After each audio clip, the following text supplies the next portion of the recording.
By the end of this video, you'll know how to write this simple exploring game in the Go language.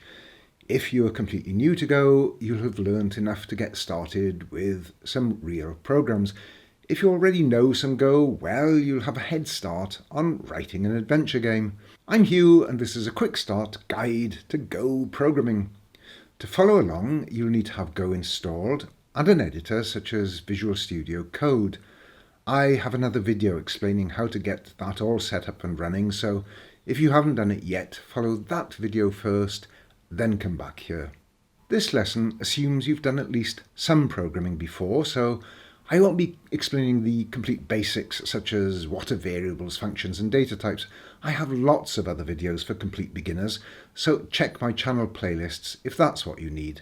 Without more ado, let's get coding. Now, subscribers to my channel won't be surprised to hear that I've chosen to program an adventure game here. An adventure game is not a trivial undertaking. A complete game is quite a challenging project, in fact. But it's fun and it's a great way to learn a new language.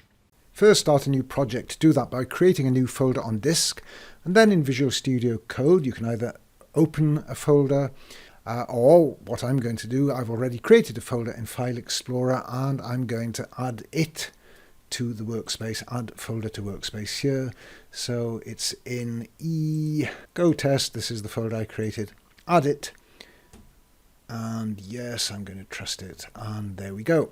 So I've now got my folder in the workspace and I can see it by clicking this icon to open up the Visual Studio Code Explorer. Now I need to add a new code file, and that's going to be called main.go.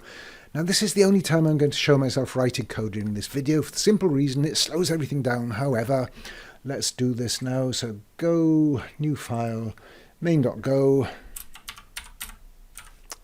and let me type in some code. So func, name of the function, main, curly brackets to start and end it, and between the curly brackets it's already suggesting println, so I'm going to accept that, press tab, and there I am ready to go. Now you'll notice the red squiggly here under func. That's a problem, so I hover over that and see what it says. So it says expected package.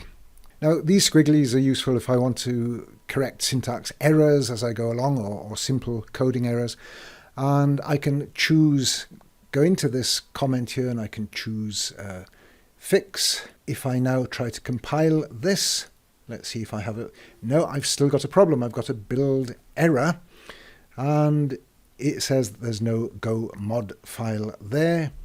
So what does that mean? You'll see there's quite a lot if you're new to Go, because you probably keep forgetting to do it. It's easy to forget to generate this go.mod file, but you need it. A go.mod file stores various properties of a Go program. I won't go into the detail here. There's lots of online documentation.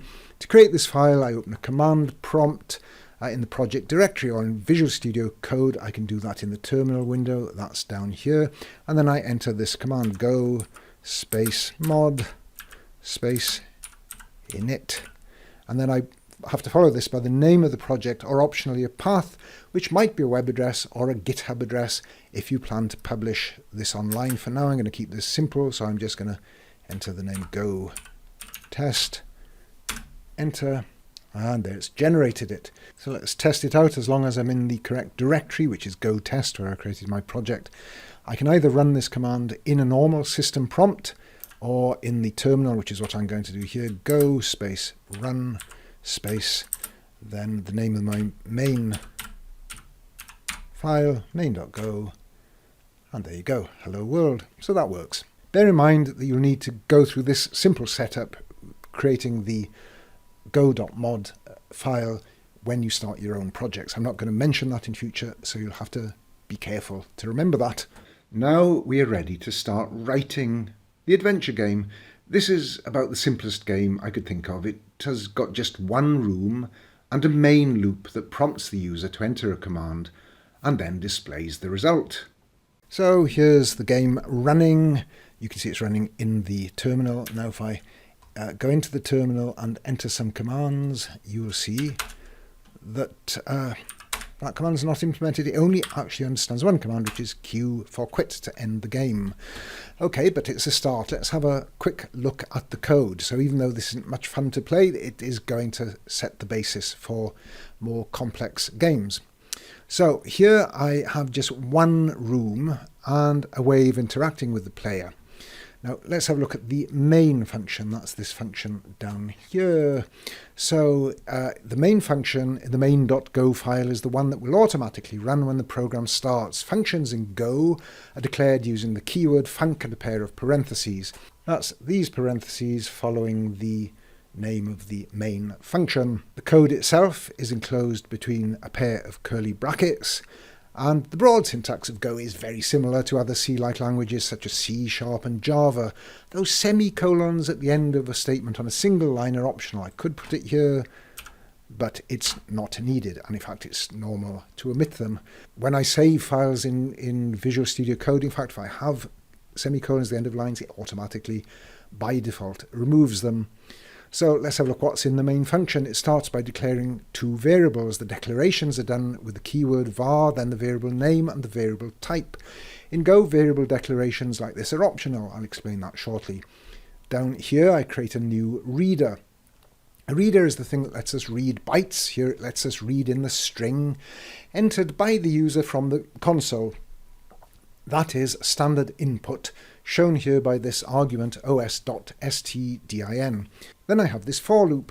The for loop runs the code between this pair of curly brackets until Q is entered, when this breaks out of the loop. fmt.printf is a function that prints formatted strings, and it inserts the string given by r.name and r.description, that is the name and description of a room, where the %s placeholders occur. Then it prints this angle bracket as a prompt. The input variable is initialized by calling the readString function associated with the reader. It reads up to the specified delimiter, which here is a new line character. If there's an error, it returns that as a second value, but here I'm ignoring that, so I put an underscore after the comma to show that I'm just not paying attention to the variable and not saving its value. This line sets the string to lowercase. It calls the toLower function from the strings package. It then calls strings.trim to remove the specified leading and trailing characters from the string. Here, that spaces, commas, full stops, exclamation marks, and new lines and carriage returns. This then tests if the string is Q, in which case I break out of the loop and the game ends. Otherwise, it just says the command isn't implemented. So I just mentioned that these variable declarations appear optional. Well, how is that? Let me try commenting them out with these comment characters here. And you can see I'm getting all these red squiggly lines. So those are errors. So they're complaining that the variables are not defined. If I hover over, you can see it's undefined reader. So to fix that, I change the assignment, the first assignment, from the simple equals to colon equals, and down here with input I do the same thing, to colon equals, and all the errors go away. So what this does, the colon equals operator, it causes the data type to be inferred from the assignment without having to declare the variable and its type first. And the program will run just the same whichever syntax you use. Now I'm not going to use this. It's commonly done in Go and there's absolutely nothing wrong with it. Many people would prefer to do that. I am going to be absolutely explicit and declare variables and their types. Now there is a good reason why I'm doing this, because for example, let's have a look at this. If I don't have the variable declared explicitly and I just had the colon equals assignment, I wouldn't know what data type the reader variable has. I might assume it's been assigned a reader structure. Well, it hasn't. It's been assigned a pointer to a reader, because a pointer is what the new reader function returns. That may not be terrifically important to know in this simple bit of code, but it might be significant in some other more complicated program. By declaring the variables explicitly, as I have done up here, well, that ambiguity vanishes. I can see from the asterisk, this asterisk in the type declaration here, that's the pointer symbol. I can see that it's a pointer to a reader struct. The only other thing to explain in this code is room. So you can see up here I've got a room that's initialized, and I call the r.name, for example, to get the name and description down here. So let's have a look at the room structure. So this is it. It's a room struct, a sort of record, and it's got two string fields, name and description. It's got four ints, four integers, and I've declared those all on one line, perfectly valid syntax, with each variable name or field name followed by a comma. So for now, I'm going to ignore the room exits, the four integers here, because I've only got one room. It doesn't join onto anything, but eventually that will indicate an index into adjoining rooms. Now, when the project runs, the first thing that happens is I call initGame, and initGame just creates the room. So I put the field identifiers. Here you can see, for example, name is the name of the field, followed by a colon, and then the data, here the string forest, that I want to be assigned to it, and the same with description, and the same with the int variables down below. Oh, and the import section has also had to be expanded. If you look up here, this import section up here, so that now imports a number of packages containing various string and I/O routines that are needed in the code. If I'd forgotten to import them, I'd get some error message and I'd have to go and fix it. So that's it. That's my simple one-room game.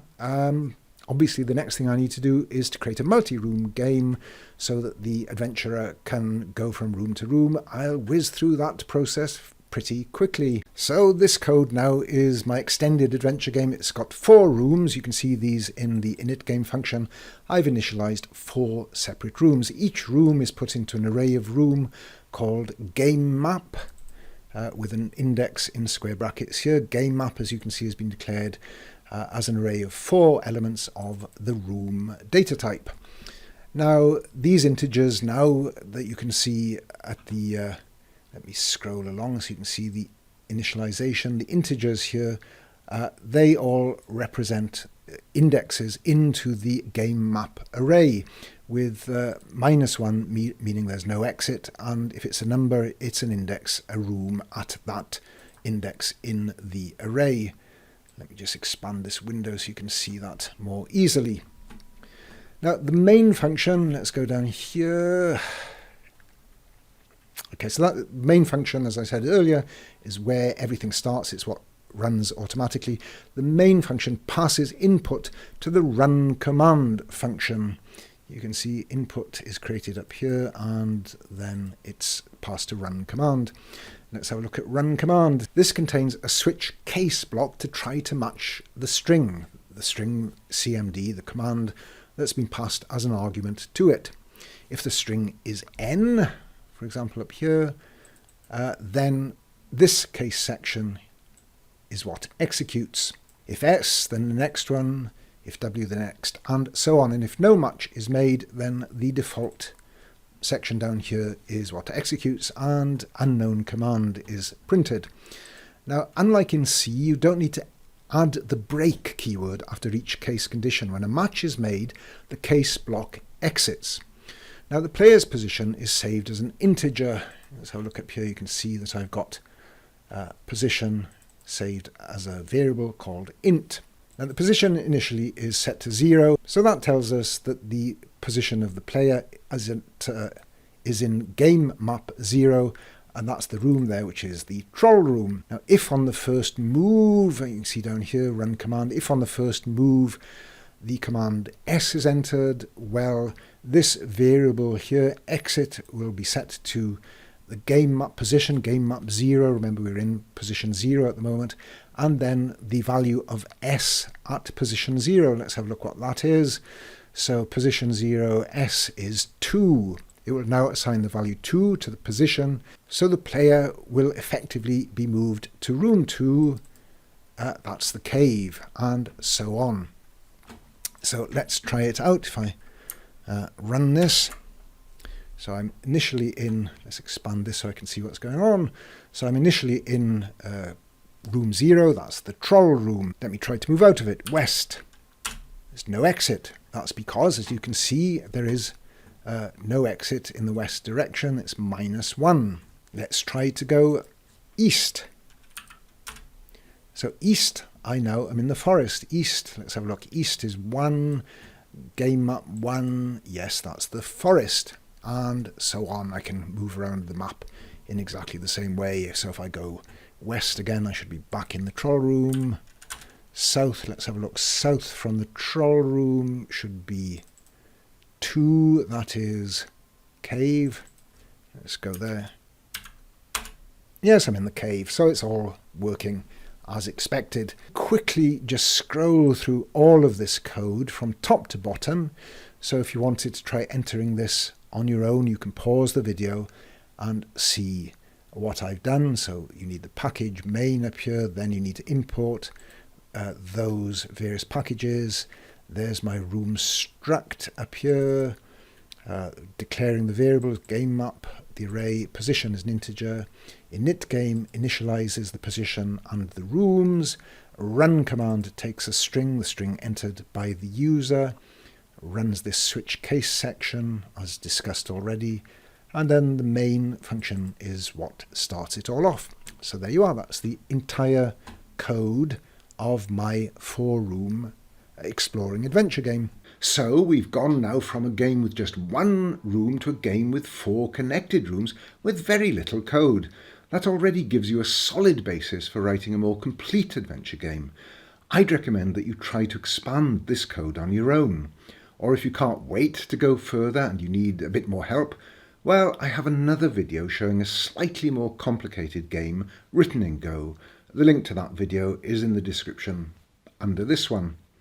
And I also have a very long and extremely detailed course on the techniques and principles needed to write an adventure game. Most of those lessons use the C# and Java languages, but if you already have a bit of programming experience in one of those languages, you should, without too much difficulty, be able to adapt those techniques to Go. I'll be back with more on programming and many other topics soon, so if you're interested, give this video a thumbs up and be sure to subscribe to my channel.